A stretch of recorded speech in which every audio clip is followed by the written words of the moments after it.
வணக்கம், இது உங்கள் தமிழ் சேனல். இன்று நாம் பார்க்க போவது அசோக் என்ற ஒரு இளைஞரும் அவர் வெளியிட்ட வீடியோவும். இவர் தமிழ்நாட்டிலேயே மேனுஃபேக்சரிங் இன்ஜினியரிங் படித்துவிட்டு யூகேவில் தன்னுடைய 22வது வயதில் வேலைக்கு சேர்ந்திருக்கிறார். பல நிறுவனங்களில் இவர் வேலை பார்த்து தன்னுடைய வேலையை 27வது வயதில் தூக்கி எறிந்துவிட்டு இன்றைய இளைஞர்களை சேர்த்து ஓரணியாக திரள வைத்து நம்முடைய உரிமைகளையும் நம்முடைய பாரம்பரியத்தையும் கட்டி காக்க வேண்டும் என்பதற்காக இவர் தன்னுடைய 27வது வயதில் தேர்தலிலே நின்று 3000 வாக்குகளை வாங்கி இளைஞர்களுக்கு ஒரு வழிகாட்டியாகவும் தன்னை காட்டியிருக்கிறார். இதோ அவர் நமக்காக நம்முடைய பாரம்பரியத்தை காப்பதற்காகவும் தொகுத்து வழங்கிய வீடியோ.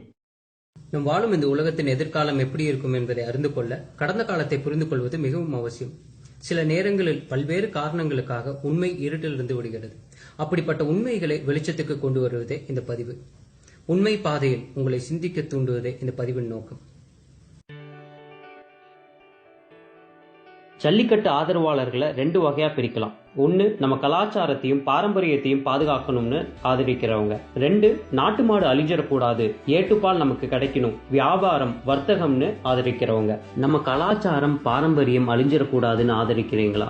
அப்படின்னா நான் உங்களை பாராட்டுறேன். நானும் உங்கள ஒருவன் தான். நம்ம கரகாட்டம், ஒயிலாட்டம், காவடி ஆட்டம், பொய்க்கால் குதிரை, கூத்து, பொம்மலாட்டம், புலியாட்டம், இந்த மாதிரி இன்னும் எவ்வளவோ சொல்லலாம். அது மாதிரி பல கலைகள் அழிஞ்சிட்டு வருது. அதே மாதிரி நம்ம வீர விளையாட்டான ஜல்லிக்கட்டும் அழிஞ்சிடக்கூடாதுன்னு நினைக்கிறேன். இப்ப நம்ம ஜல்லிக்கட்டு தடையா இருக்கிறது பீட்டாங்கிறது ஒரு சின்ன எதிரி தான். நான் திரும்பவும் சொல்றேன், ரொம்ப ரொம்ப சின்ன எதிரி தான். இதே போலதான் ஸ்பெயின்ல புல் ஃபைட்டிங்கிற ஒரு விளையாட்டை தடை செய்ய சொன்னாங்க. அந்த நாட்டோட நீதிமன்றம் என்ன சொல்லுச்சு தெரியுமா? ஸ்பெயினின் பாரம்பரியம் மற்றும் அரசியல் அமைப்புக்கு விரோதமானதுன்னு சொல்லி அதை தடை பண்ணல. அப்ப நம்ம கலாச்சாரத்தை ஒரு வெளிநாட்டு அமைப்பு, அதாவது அமெரிக்கால தலைமையகம் வச்சு செயல்படுற ஒரு அமைப்பு தடை செய்யறதா? அமெரிக்கா தான் உலகத்திலேயே அதிகமா மாட்டு இறைச்சி இறக்குமதி செய்யற நாடுங்கிறத நான் இப்ப சொல்லிக்க விரும்புறேன். அப்படிப்பட்ட பீட்டாவே சின்ன எதிரினா நம்ம பெரிய எதிரி யாரு? சொல்றேன் கேளுங்க. நாட்டு மாடு அழிஞ்சிடக்கூடாது, ஏட்டு பால், வியாபாரம், வர்த்தகம்னு சொல்லி ஜல்லிக்கட்டு ஆதரிக்கிறீங்கன்னா சில உண்மைகளை நீங்க தெரிஞ்சுக்கணும். உலகிலேயே அதிக பால் மற்றும் பால் பொருட்களை உற்பத்தி செய்யற நாடுகளை முதல் இடத்துல இருக்கிறது இந்தியா.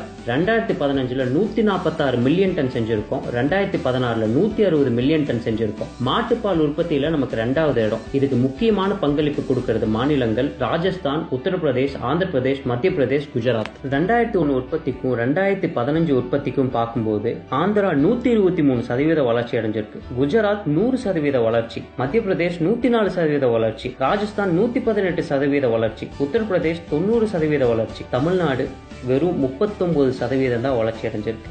ஏன்? ஒருவேளை நாட்டு மாடுகளை காப்பாத்திருப்பாங்களோ? இல்லவே இல்லை. 100 வருஷத்துக்கு முன்னாடி 130 நாட்டு மாடு இனங்கள் இந்தியாவில இருந்துச்சு. ஆனா இப்ப வெறும் 37 இனங்கள் தான் இருக்கு. தமிழ்நாட்டுல ஆவணமா இருப்பது ஆலம்பாடி, காங்கேயம், புள்ளிக்குளம், உம்பளச்சேரி, பரப்பூர், மலைமாடுங்கிற 6 மாடு இனங்கள் தான். அதுலயும் புள்ளிக்குளம் வேகமா அழிஞ்சிட்டு வருது. 90களில் 90,000 மாடுகள் இருந்தது, இப்ப வெறும் 21,000 மாடுகள் தான் இருக்கு.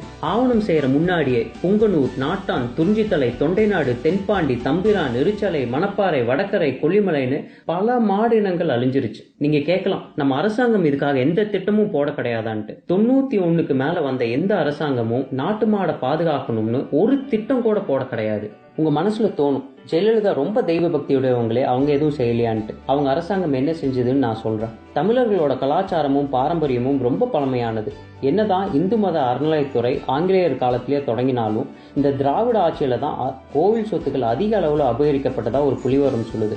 2013 கடைசியில திருவானமலை கோவில் கோஷலால் இருக்கிற மாடுகள் பல திடீர்னு இறந்து போக மெட்ராஸ் ஹைகோர்ட் அறநிலைத்துறை கீழ் வரும் கோயில் உள்ள கோஷலாக்களை ஆய்வு செய்ய உத்தரவிட்டது. பல கோடி வருமானம் வரும் கோவில்களுக்கு கோஷலாவை பராமரிப்பது பெரிய விஷயம் இல்லை. ஆனா ஆய்வின் முடிவுகள் ரொம்ப அதிர்ச்சியை கொடுத்தது. கோவிலில் மக்கள் காணிக்கையா கொடுக்கிற மாடுகள் நிலை ரொம்ப மோசமாக இருந்தது. மாடுகள் பல நாள் பட்டினி போடப்பட்டு இருந்தன. மாடுகளால நடக்கவோ சாப்பிடவோ கூட முடியல. சில காட்சிகள் இதோ.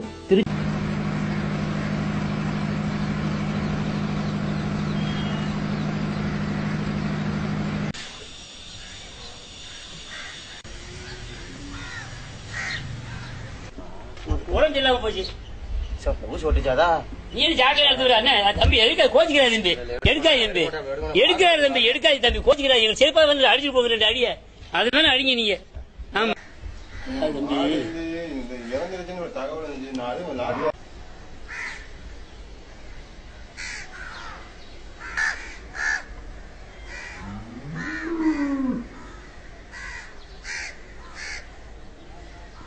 திருச்செந்தூர் முருகன் கோவிலுக்கு காணிக்கையாக வந்த 5389 மாடுகள் காணவில்லை.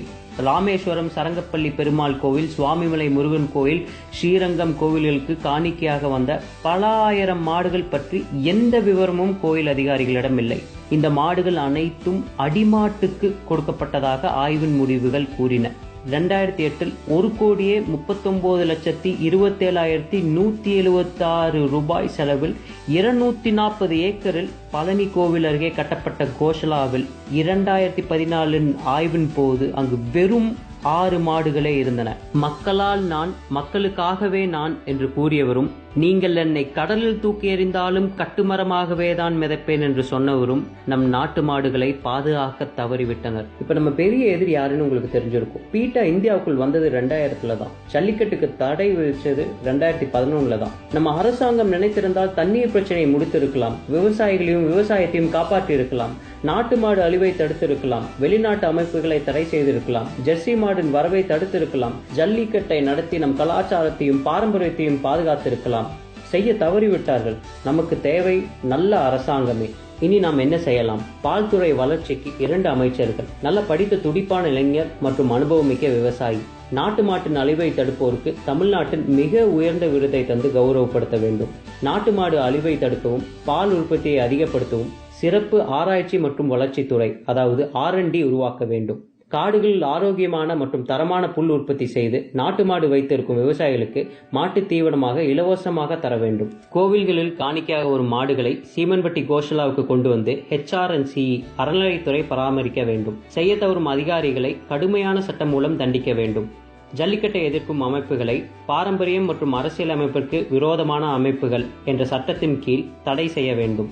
பள்ளிக்கூடங்களில் விவசாயத்தை கட்டாய கல்வியாக்க வேண்டும். ஜல்லிக்கட்டின் போது வெளிநாட்டு சுற்றுலா பயணிகளை ஈர்த்து வரும் வருவாயை நாட்டு மாட்டு வளர்ச்சிக்கே பயன்படுத்த வேண்டும். நாட்டு மாடு வளர்ப்புக்கு என்று சிறப்பு வங்கி கடன் வழங்கப்பட வேண்டும். இப்படிக்கு உங்கள் அசோக் ஸ்ரீநிதி மற்றும் சதீஷ். இனிய பொங்கல் நல்வாழ்த்துக்கள். வந்தே மாத்திரம். ஜெய் ஹிந்த். இந்த வீடியோவை பார்த்த பிறகாவது ஒவ்வொரு இளைஞரும் தன்னால் முடிந்தவரை நம்முடைய நாட்டையும் நம்முடைய பாரம்பரியத்தையும் காக்க முன்வர வேண்டும். இந்த வீடியோ தொடர்பான உங்களுடைய கருத்துக்களையும் கமெண்ட் பண்ணுங்க. இந்த வீடியோ பிடிச்சிருந்தா லைக் பண்ணுங்க. மேலும் இது போன்ற பல சுவாரஸ்யமான இளைஞர்கள் பார்த்து தெரிந்து கொள்ள வேண்டிய பல வீடியோக்களை பார்த்து ரசிக்க யூடியூப் தமிழ் சேனலை மறக்காமல் சப்ஸ்கிரைப் செய்யுங்கள்.